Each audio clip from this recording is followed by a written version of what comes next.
মৃণাল সেন ছিলেন প্রখ্যাত ভারতীয় বাঙালি চলচ্চিত্র পরিচালক, চিত্রনাট্যকার ও লেখক।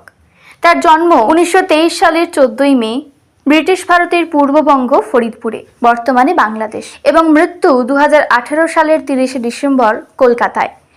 তিনি তার 47 বছর কর্মজীবনে পরিচালিত চলচ্চিত্রগুলির প্রায় সবকটি বড় চলচ্চিত্র উৎসব থেকে পুরস্কার জয় করেছেন।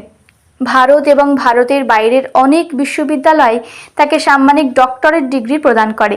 তিনি international federation of the film সোসাইটির প্রেসিডেন্ট নির্বাচিত হয়েছিলেন। 1981 সালে তিনি ভারত সরকার দ্বারা পদ্মভূষণ পুরস্কার লাভ করেন। 2005 সালে তিনি দাদাসাহেব ফালকে পুরস্কার পান। তিনি 1998 থেকে 2003 অবধি ভারতীয় সংসদের সাম্মানিক সদস্য পদ লাভ করেন। ফরাসি সরকার তাকে commander of the order of arts and letters সম্মানে সম্মানিত করেন। এই সম্মান ফ্রান্সের সর্বাধিক নাগরিক সম্মান। 2000 সালে রাশিয়ার প্রেসিডেন্ট ভ্লাদিমির পুতিন তাকে অর্ডার অফ ফ্রেন্ডশিপ সম্মানে ভূষিত করেন। 1955 সালে মৃণাল সেনের প্রথম পরিচালিত ছবি রাত ভোর মুক্তি পায়। এই ছবিটি বেশি সাফল্য পায়নি। তার দ্বিতীয় ছবি নীল আকাশের নিচে তাকে স্থানীয় পরিচিতি এনে দেয়, আর তৃতীয় ছবি 22 শ্রাবণ থেকে তিনি আন্তর্জাতিক পরিচিতি পান। আকালের সন্ধানে 1981 সালে বার্লিন আন্তর্জাতিক চলচ্চিত্র উৎসবে বিশেষ জুরি পুরস্কার হিসাবে রূপোর ভালুক জয় করে। খারিজ 1983 সালের কান আন্তর্জাতিক চলচ্চিত্র উৎসবে বিশেষ জুরি পুরস্কার পেয়েছিল। মৃণাল সেনের পরবর্তীকালের ছবির মধ্যে উল্লেখযোগ্য মহাপৃথিবী এবং অন্তরীণ।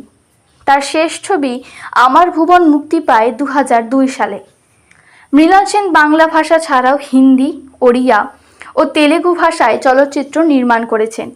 1966 সালে ওড়িয়া ভাষায় নির্মাণ করেন মাটির মনীষ, যা কালিন্দীচরণ পানিগ্রাহীর গল্প অবলম্বনে নির্মিত হয়।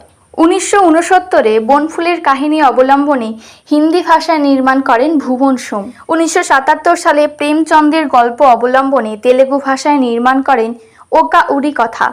1985 সালে নির্মাণ করেন জেনেসিস, যা হিন্দি, ফরাসি ও ইংরেজি ভাষায় তৈরি হয়। আসুন এক নজরে দেখে নিই তার পরিচালিত চলচ্চিত্র তালিকা। আসুন এক নজরে দেখে নিই তার গ্রন্থ তালিকা।